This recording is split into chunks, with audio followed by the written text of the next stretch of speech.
7 facts about insulin.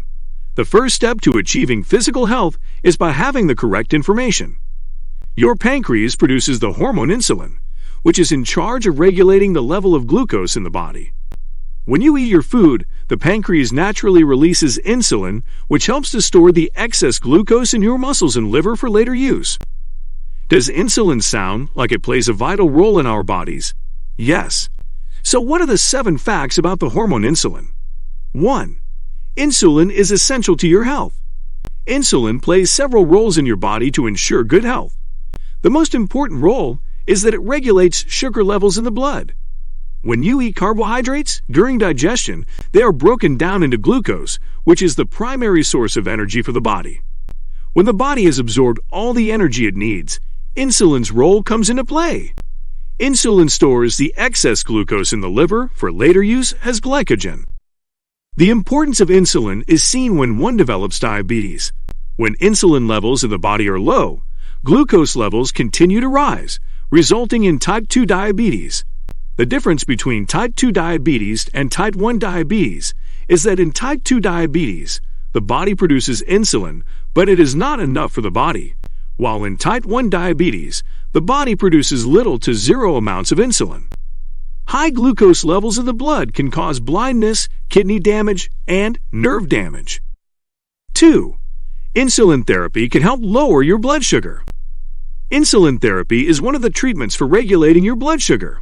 What is insulin therapy? Insulin therapy is when a patient takes insulin through an injection or insulin pen. Insulin can't be taken orally. The end goal of insulin therapy is to keep your sugar levels constant. Depending on the amount of insulin in the body, some patients require 2 shots of insulin a day, while some require 3 to 4 shots a day to maintain a healthy blood sugar level. Insulin shots cannot be self-medicated. You need to sit with your doctor and devise a plan that works for you. Discuss the amounts and the time at which you should take the insulin. 3. Insulin therapy isn't a cure for diabetes. When getting into insulin therapy, it is essential to note that insulin therapy is not a cure for diabetes. Insulin therapy is only meant to help regulate your sugar levels by administering insulin, but it does not cure the disease. There is no cure for diabetes yet, but there are some practices that could help you manage the disease better. Practices such as eating a balanced diet and exercising go a long way in helping you manage diabetes. Exercise helps you love your body, hence a positive body image. It reduces anxiety, contributing to your general well-being, and it lowers blood sugar levels, making your body more sensitive to insulin. Insulin therapy has its bright side, but also a dark side. Engaging in insulin therapy could result in weight gain.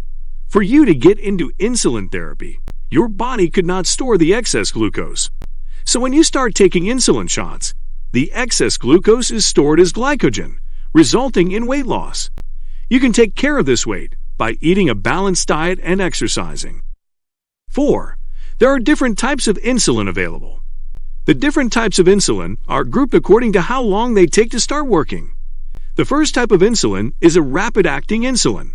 It has the name rapid because it starts working almost immediately after injection. It is recommended to either take it immediately before or after a meal. The second type of insulin is a short-acting insulin. This is the opposite of rapid-acting insulin. This type of insulin takes up to 30 minutes after injection to start working. Examples of short-acting insulin are Actrapid and Humulin R. The third type of insulin is the intermediate-acting insulin, which starts to work about an hour after injection. Examples of intermediate-acting insulin are Humulin and Protophane. 5. Insulin can be taken different ways. Did you know that insulin can be inhaled? Insulin can be administered through the nose, but only under a doctor's prescription. Inhaled insulin acts the fastest than all the other types of administered insulin. If you have any allergies, you must communicate with your doctor before taking the inhaled insulin. Insulin can be injected into the body. An injection is the most common way of administering insulin, and it is not painful as many assume. Insulin administration has improved over the years, using an insulin pen or an insulin pump instead of needles. 6. It takes time to find an insulin regimen that works for you.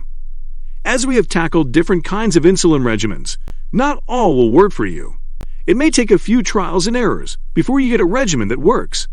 You could incorporate blood sugar tests, which will tell you how your body reacts to this regimen or that regimen.